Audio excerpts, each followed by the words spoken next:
অত্যন্ত দুঃখিত এবং অত্যন্ত লজ্জিত যে শিক্ষক সমাজের সমাবেশের জন্য পুলিশের ঔদ্ধত্য এমন জায়গায় গিয়েছে যে তারা আপনাদের এখানে সভা করার অনুমতি দিলেও স্টেজ করার অনুমতি দেয়নি। আমি আপনাদের একটা কথা স্পষ্ট করে জানিয়ে দিতে চাই, শুধু আপনাদের নয়, আপনাদের মাধ্যমে ভারতবর্ষের প্রতিটি নাগরিক বন্ধুকে, শান্তিপূর্ণ মিছিল মিটিং জমায়েত করাটা আমাদের সাংবিধানিক অধিকার। সেটা পুলিশের কৃপার ওপর নির্ভর করে না। পুলিশ যদি এইরকম ভাবে অনুমতি নাম করে আমাদের কার্যক্রমে বাধা ঘটায়, আমি মনে করছি এটা কার্যক্রমকে বাধা ঘটানো। শিক্ষক সমাজকে রাস্তার উপর দাঁড়িয়ে একটা তুলে আমরা ছাত্রাবস্থায় যেমন মিটিং করতাম সেই রকম ভাবে মিটিং করতে হবে।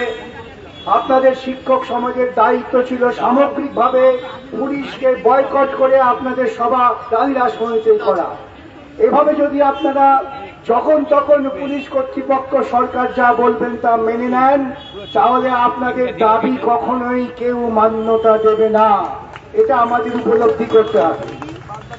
যে অধিকার আমরা অর্জন করেছি দীর্ঘ সংগ্রামের মধ্য দিয়ে, এই অধিকার তো আমরা আল্লাহর কৃপায় পাইনি কিংবা জয় শ্রীরাম বলেও পাইনি। এই অধিকারের জন্য আমাদের রক্তক্ষয়ী সংগ্রাম করতে হয়েছে। পশ্চিমবঙ্গের শিক্ষকদের এসপ্ল্যানেড ইস্টে লাঠি পেটা খেয়ে রক্তাক্ত হয়ে মরতে হয়েছে। সেই শিক্ষক সমাজ তারা যখন আজকে তাদের দাবি নিয়ে মিটিং করতে চান, সেই মিটিং করার ক্ষেত্রে এই ধরনের নির্মমতা একটি অসভ্য সংবিধান বিরোধী সরকারের অস্তিত্বই প্রমাণ করে। আপনারা জেনে নেবেন, শুধুমাত্র ভোটে সংখ্যাধিক্য দিয়ে যদি কোনো সরকার গঠিত হয়, তাহলে সেই সরকারটা সাংবিধানিক সরকার হিসেবে যোগ্যতা থাকলেও মান্যতা পায় না। আমরা 2011 সাল থেকে দেখে আসছি, পশ্চিমবঙ্গে একটা সরকার ছিল যারা শিক্ষাকে অবৈতনিক করেছিল। প্রান্তিক ঘরের ছেলে মেয়েরা লেখাপড়া শিখবেন, সেই লেখাপড়া শেখার সুযোগ এবং তার বিস্তার হয়েছিল। এলাকায় এলাকায় নতুন করে স্কুল, প্রান্তিক স্তরের ছেলে মেয়েরা আসবেন, তাদের পড়াবার জন্য শিক্ষিত যুব সম্প্রদায়কে শিক্ষকতার পেশায় আকর্ষণ করার জন্য একটি সরকারি পরিকল্পনা নিয়েছিল। তারা স্বভাবতই সরকার শিক্ষকদের একটি সম্মানজনক, সাম্মানিক, আমি শিক্ষকদের ক্ষেত্রে এটা বেতন বলি না, শিক্ষকদের সম্মানজনক সাম্মানিক বামফ্রন্ট সরকার ঠিক করেছিলেন, যার মধ্য দিয়ে সমাজে শিক্ষকদের প্রতি গোটা সমাজের একটি সম্মাননা তৈরি হয়েছিল। আমি আমার জীবন শুরু করেছিলাম শিক্ষকতা দিয়ে। আমি জানি তখন শিক্ষক হিসেবে আমরা সমাজের অন্যান্য অংশের কাছে উপহাসের পাত্র ছিলাম, কিন্তু আমাদের ওই সাম্মানিক বলে যেটা আমরা পেতাম সেটা অত্যন্ত নগণ্য। আমরা অনেকেই টিউশন করে তার থেকে অনেক বেশি টাকা উপার্জন করতাম। কিন্তু বামফ্রন্ট সরকার ক্ষমতায় এসে সাংবিধানিকভাবে রাষ্ট্রের দায়িত্ব স্বীকার করে শিক্ষক সমাজকে সমাজের অন্যান্য মানুষের কাছে আদরণীয় এবং গ্রহণীয় করে তুলেছিল। আমরা আমাদের যে দায়িত্ব ছিল গোটা সমাজকে আলোকিত করার, গোটা সমাজকে শিক্ষিত করার, সে কাজে ব্যর্থ হয়েছি।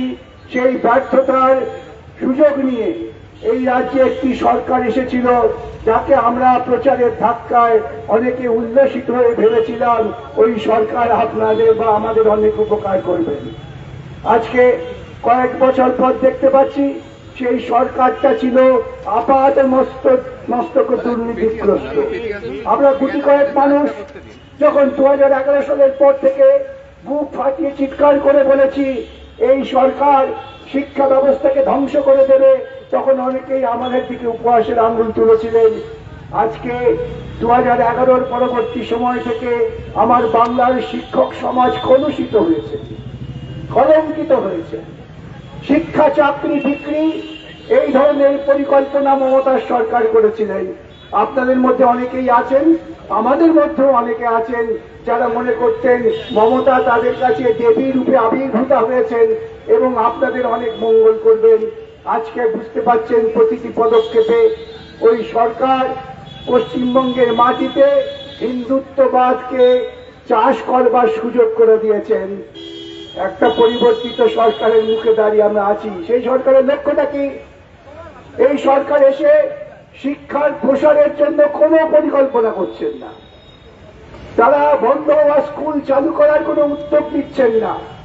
তারা পরিকল্পিতভাবে প্রাইমারি শিক্ষা ব্যবস্থাকে ভেঙে ফেলবার জন্য মিড ডে মিলটাকে পর্যন্ত হস্তান্তরিত করছেন একটি মাল্টি ন্যাশনাল কোম্পানির কাছে। ইসকন একটি মাল্টি ন্যাশনাল কোম্পানি ব্যতীত আর কিছু নয়। ধর্মের মোড়কে তারা গোটা বিশ্ব জুড়ে ধর্মের ব্যবসা করছেন। তাদের হাতে তুলে দেওয়া হলো মিড ডে মিলের পরিকল্পনা, চালু করে দেওয়া হলো যে ডিমের পুষ্টির কি প্রয়োজন, আমাদের খাদ্যাভ্যাস পাল্টে দেওয়ার পরিকল্পনা হলো। কত তথাকথিত বুদ্ধিজীবী সমাজ মাধ্যম থেকে বিভিন্ন জায়গায় বলতে শুরু করলেন, না না, ডিমের বদলে সোয়াবিন ভালো। আমরা বললাম, আমেরিকার সঙ্গে চুক্তি করা হয়েছে, যে চুক্তিতে বলা হয়েছে আমেরিকা সোয়াবিন ভারতবর্ষে আমদানি করবেন। ওই সোয়াবিন আমার দেশের কৃষকের সর্বনাশ করবে এবং সেই সোয়াবিনের বাজারের জন্য আমার দুগ্ধপোষ্য শিশুদের যারা সবে স্কুলে ঢুকছেন প্রাথমিক স্তর পর্যন্ত তাদের সোয়াবিন গেলানো হবে।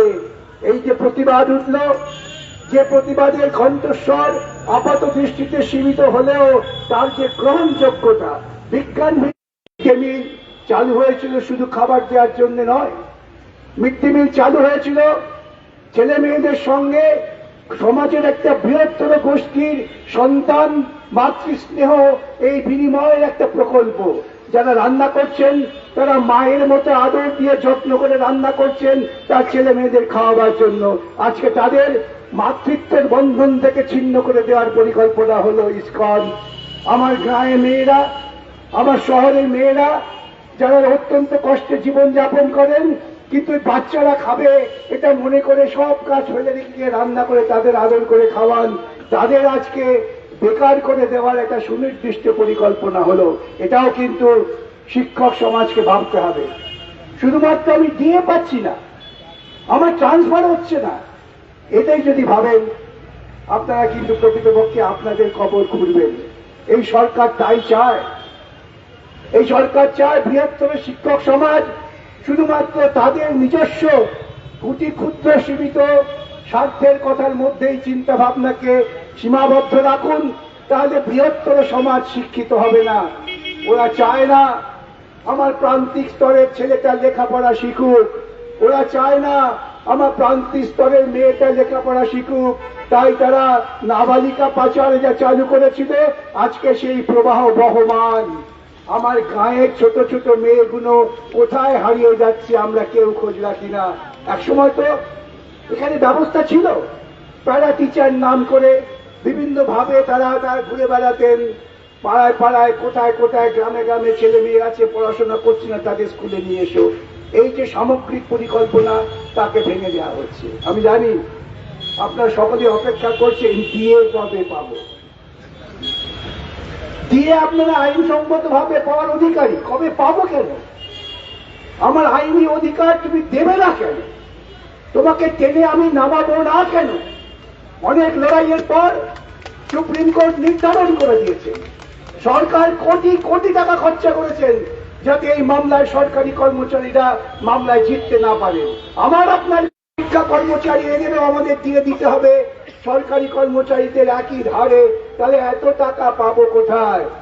সুপ্রিম কোর্ট বলেছে কোথায় টাকা পাবে এটা আমাদের কাছে বিবেচ্য নয়, এটা যারা দিয়ে পাবেন তাদেরও চিন্তার নয়, তোমাকে খুঁজে বার করতে হবে। তুমি সরকার, তুমি অভিভাবক, অভিভাবকের দায়িত্ব কিভাবে টাকা উপার্জন করবে, কোথা থেকে উপার্জন করে খুঁজে বার করে। তুমি টাকা দেবে পুজো করার জন্য, তুমি টাকা দেবে নামাজ পড়ার জন্য, তুমি টাকা দেবে গুন্ডামি করার জন্য, শিক্ষকদের সরকারি কর্মচারীদের পাওনা টাকা দেবে না। এটা হতে পারে না। এটা শুধু অন্যায় তাই নয়, এটা চূড়ান্ত ভাবে অনৈতিকতা। অবশ্য বিজেপি বা আরএসএস এর কোন নীতিবোধ আছে বলে আমি জানি না, আমার হিসেবে তাদের কোন নৈতিকতার চিহ্ন খুঁজে পাইনি আমরা। আজকে যে ছিল রাজ্য ভিত্তিক সিদ্ধান্ত, প্রত্যেকটি রাজ্যে ডাক্তারি এবং ইঞ্জিনিয়ারিং পড়বার জন্য একটা এন্ট্রান্স এক্সাম হতো। আমাদের রাজ্যে যেমন জয়েন্ট এন্ট্রান্স এক্সাম ছিল, এরকম সব রাজ্যেই ছিল। সেই রাজ্য থেকে মেধা বেরিয়ে আসতো।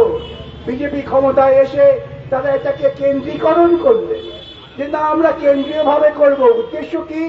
কেন্দ্রীয় ভাবে লুটবো। আজকে এ নিয়ে আমাদের মনে কোনো দ্বিধা থাকার কথা নয়। তারা চালু করলেন নিট, চালু করলেন এনটিআর, পাশাপাশি চালু করলেন কোচিং সেন্টার। যে কোচিং সেন্টারগুলো বিজেপি নেতারা চালাচ্ছেন, ইউপি গুজরাট ভিত্তিক সেই কোচিং সেন্টার, সেখানে কোটি কোটি টাকা দিয়ে পড়লেই তারা নিটে পাশ করে যাবে। আর যে প্রান্তিক ঘরের ছেলেটা যা সত্যি মেধা আছে, যে উত্তীর্ণ হয় না, সিবিএসসি তে এমন পরীক্ষার মান নির্ণয় করা হয়েছে, মামলা করতে হচ্ছে। আমার খারাপ লাগে, এই সব ব্যাপারেই মামলা করতে হয়।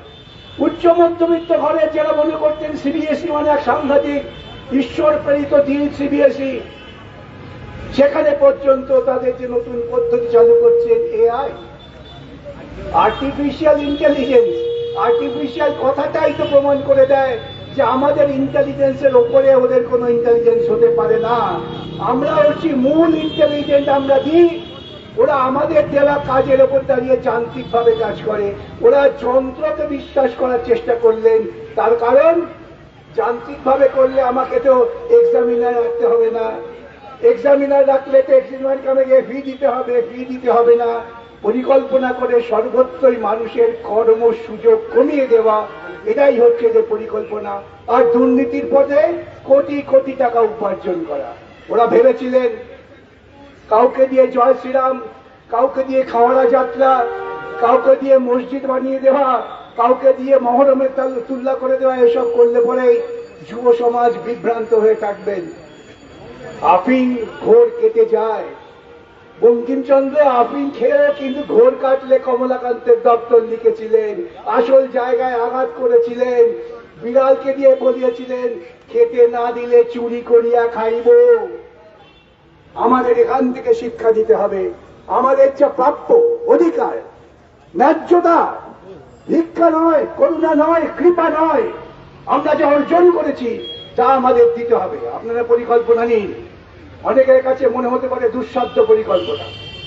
এক পরিকল্পনা, প্রত্যেক জায়গায় স্কুল নতুন করে চালু করতে হবে। আমার শিক্ষক সংগঠন গ্রামে গ্রামে গিয়ে, মহল্লায় মহল্লায় গিয়ে ছেলে মেয়েদের বলে স্কুলে আসুন। আর এক পরিকল্পনা, সমস্ত শিক্ষক সমাজ এসে নবান্নকে অচল করে দিন। আমাদের ন্যায্য দাবি না মানলে তোমরা নবান্নে উঠতে পারবে না, এই সিদ্ধান্ত আপনাদের নিতে হবে। এবং সেই সিদ্ধান্ত দিলেই দেখবেন ওরা আপনার কাছে এসে হাত জোড় করে বলবে তাই আপনার যে প্রাপ্য আমি দেব। তো মিথ্যা প্রবঞ্চনার মধ্যে থাকবো না। অক্টোবরে দেব 20%, একবারও বলছেন না সুপ্রিম কোর্টের রায়কে কার্যকর করব, একবারও বলছেন না শিক্ষক বন্ধুরা সুপ্রিম কোর্টের রায় আপনাদের ক্ষেত্রেও মান্যতা আছে, আমরা মান্যতা দেব। ওরা আপনাদের কৃপা করছেন, আমরা কৃপা ভাবে বিবেচনা করব। আমাদের আত্মসম্মানের লাগে না? আমাদের মনে হয় না আমরা কি শিক্ষক? আমি আর বেশি কিছু বলবো না। আমার শুধু এইটাই নিবেদন, একদিকে যেমন শিক্ষার প্রসারে আপনাদের একটা গুরুত্বপূর্ণ ভূমিকা থাকবে, পাশাপাশি ন্যায্যতা নৈতিকতা প্রতিষ্ঠার জন্য মাঠে লড়াই হবে। এরপরে সভা করবেন, পুলিশ অনুমতি না দিলেও সভা করবেন, পুলিশের অনুমতির জন্য অপেক্ষা করবেন না। তাতে যদি লাঠি চলে চলুক, যদি আমাদের মাথা ফাটে ফাটুক, ওই রক্তাক্ষরে লেখা থাকবে বাংলার শিক্ষকরা অধিকার প্রতিষ্ঠার জন্য কোন রকম সমঝোতা বা আপোষ করেননি। এটাই আগামী দিনের ইতিহাস হয়ে থাকুক। এই বলে আপনাদের সকলকে ধন্যবাদ জানিয়ে আমার